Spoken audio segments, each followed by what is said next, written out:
Hello friends, पश्चिम बंगाल के चुनावी दंगल से इस वक्त की एक बहुत बड़ी और सनसनीखेज खबर सामने आ रही है।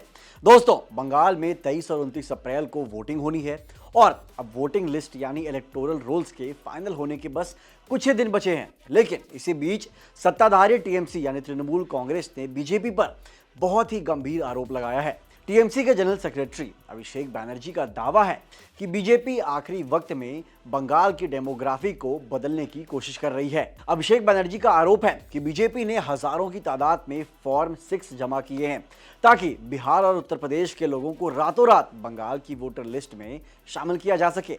लेकिन दोस्तों, यहाँ सबसे बड़ा सवाल ये उठता है कि आखिर ये फॉर्म 6 भला क्या है? क्यों इस एक फॉर्म को लेकर बंगाल की राजनीति में इतना बड़ा बवाल मचा हुआ है? आखिर क्या है इस फॉर्म की शक्ति और कैसे ये किसी भी राज्य की चुनावी समीकरण को रातों रात बदल सकती है? तो चलिए आसान शब्दों में डिकोड करते हैं फॉर्म 6 का पूरा गणित और इसकी पूरी सच्चाई। देखिए, इलेक्शन कमीशन के नियमों के मुताबिक फॉर्म 6 वो एप्लीकेशन है जिसे भरकर कोई भी व्यक्ति अपना नाम वोटर लिस्ट में शामिल करवा सकता है। ये फॉर्म सीधे आपके इलाके के ईआरओ यानी इलेक्टोरल रजिस्ट्रेशन ऑफिसर के पास जाता है, जो आमतौर पर एसडीएम रैंक का एक सरकारी अधिकारी होता है। इसी ऑफिसर का काम होता है नए रिक्वेस्ट को चेक करना और फर्जी नामों को लिस्ट से हटाना। इस फॉर्म को भरने के लिए आपको बस कुछ सेल्फ अटेस्टेड डॉक्यूमेंट्स देने होते हैं, जैसे कि एज प्रूफ के लिए आधार या पैन कार्ड और एड्रेस प्रूफ के लिए बिजली का बिल या बैंक का पासबुक। लेकिन यहाँ सबसे बड़ा पेच नागरिकता को लेकर है। भले ही संविधान का आर्टिकल 326 कहता है कि सिर्फ इंडियन सिटीजन ही वोट दे सकते हैं, पर फॉर्म 6 में आपसे सिटीजनशिप का कोई सबूत नहीं मांगा जाता। इसमें बस एक सेल्फ डिक्लेरेशन यानी खुद का बयान देना होता है कि मैं भारतीय हूं। अगर यह दावा गलत निकला तो 1 साल की जेल या जुर्माना हो सकता है। अब इसी सेल्फ डिक्लेरेशन और आसान ऑनलाइन प्रोसेस की वजह से बंगाल में सियासी बवाल मचा हुआ है, क्योंकि टीएमसी को डर है कि कहीं इसका गलत फायदा उठाकर रातों रात वोटर लिस्ट के समीकरण को बदल ना दिया जाए। अब सवाल ये उठता है कि आखिर ये फॉर्म 6 क्या है और इसे प्रोसेस कैसे किया जाता है।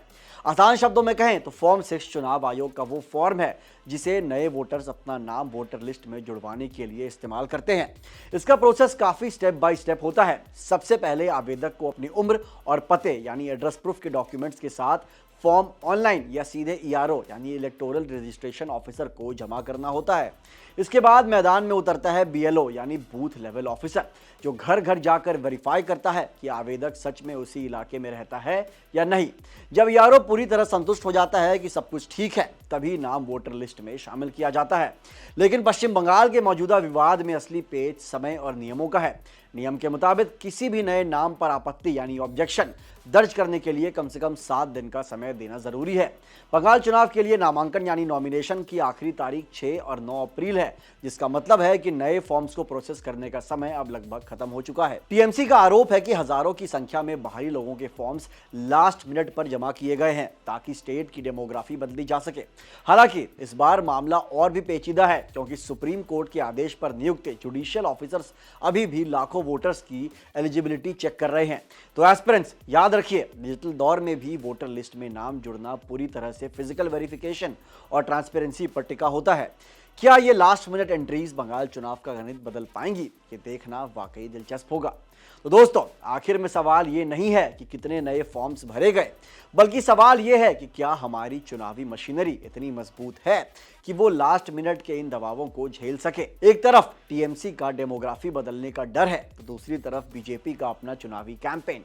लेकिन इस सबके बीच सबसे बड़ी जिम्मेदारी इलेक्शन कमीशन और उन जुडिशियल ऑफिसर्स की है जिन्हें सुप्रीम कोर्ट ने नियुक्त किया है। एस्पिरेंट्स के लिए यहाँ सबसे बड़ा लेसन ये है कि लोकतंत्र यानी डेमोक्रेसी सिर्फ वोट देने का काम नहीं है, बल्कि उस वोटर लिस्ट की पवित्रता को बनाए रखने का नाम है जिसके आधार पर देश की सरकार को चुना जाता है। बंगाल का ये चुनावी दंगल अब सिर्फ रैलियों और नारों तक सीमित नहीं रहा, बल्कि ये फॉर्म्स, डॉक्यूमेंट्स और लीगल बैटल्स की एक ऐसी लड़ाई बन चुका है जिसका नतीजा 23 और 29 अप्रैल को ईवीएम में कैद होगा। आपको क्या लगता है, क्या वोटर लिस्ट में आखिरी वक्त में होने वाले ये बदलाव वाकई चुनाव के नतीजे बदल सकते हैं, या फिर ये सिर्फ एक राजनीतिक बयानबाजी है? अपनी राय कमेंट सेक्शन में हमारे साथ जरूर शेयर करें। अगर आपको फॉर्म 6 और बंगाल चुनाव का ये इनसाइड एनालिसिस पसंद आया तो इस वीडियो को लाइक करें और ऐसे ही डीप एनालिसिस वीडियोस के लिए चैनल को सब्सक्राइब करना बिल्कुल भी ना भूलें। मिलते हैं अगली वीडियो में। जय हिंद।